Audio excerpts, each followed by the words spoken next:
হঠাৎ করেই রাস্তার ধারে মাথা ঘুরে পড়ে গেল রাই। হ্যাঁ বন্ধুরা, ভিডিওতে লাইক দিয়ে দেখতে থাকুন। হঠাৎ করে রাস্তার ধার দিয়ে হেঁটে যাওয়ার পথে গরমে হিট স্ট্রোক করে রাই মাথা ঘুরে পড়ে যায়। ওদিকে রাইকে অজ্ঞাত অবস্থায় হসপিটালে নেওয়া মাত্রই পুলিশরা ফোন করে বলতে থাকে রাইয়ের ডায়াল করা প্রথম নাম্বারে যে না, আপনাদের যে পেশেন্ট আছে সে কিন্তু গুরুতর অবস্থায় অসুস্থ হয়ে হাসপাতালে ভর্তি। আপনারা যে যেখানেই থাকুন না কেন এক্ষুনি এই হসপিটালে চলে আসুন। ওদিকে এই কথা শোনা মাত্র রাইয়ের গোটা পরিবার ছুটে যায়। ওদিকে রাইয়ের গোটা পরিবার ছুটে যাওয়া মাত্র ডাক্তারকে জিজ্ঞেস করতে থাকে যে ডাক্তারবাবু, আমরা রাইয়ের পরিবারের লোকেরা এসেছি, আমরা কি একবার রাইকে দেখতে পারবো, ওর কী অবস্থা? তখন ডাক্তারবাবু বলতে থাকে যে এই পরিস্থিতির মধ্যে, এই সিচুয়েশনে, তাও আবার এই অবস্থায় আপনারা কি করে ওনাকে এত গরমের মধ্যে বের করলেন বাড়ি থেকে? আমি তো সেটাই মাথায় ঢুকছে না আমার।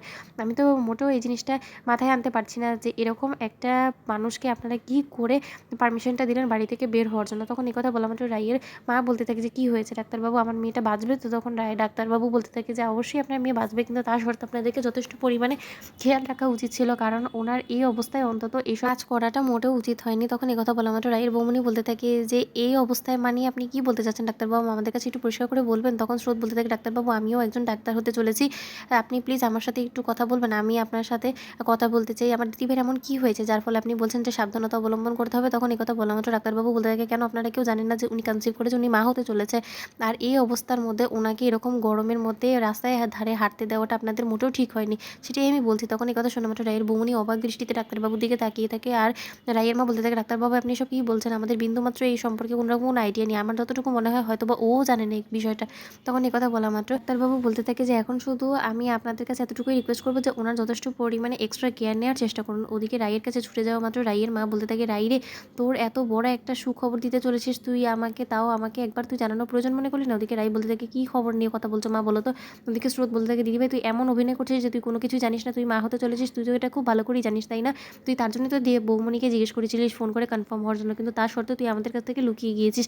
আচ্ছা, আমরা কি তোর পরিবারের কেউ হই না, নাকি তুই আমাদেরকে একবারই ভুলে গিয়েছিস, নিজের কাছ থেকে আলাদা করে দিয়েছিস? ওদিকে রাইয়ের মা বলতে থাকে যে আর এক মুহূর্ত আমি তোকে এখানে থাকতে দেবো না, তোকে আমি এক্ষুনি আমার সাথে করে বাড়ি ফিরিয়ে নিয়ে যাবো, তুই আর কোনো রকম কোনো কথা বলবি না। ওদিকে রাই বলতে থাকে যে মা, আমি তোমাদের সাথে ও বাড়িতে ফিরবো না, আমি আর কোনোদিন ওই বাড়িতে ফিরবো না, আমি সেই সিদ্ধান্তটা নিয়েই তো আমি ও বাড়ি থেকে বেরিয়েছি, তা সত্ত্বেও তুমি কেন আমাকে এরকম করে জোর করছো বলো তো?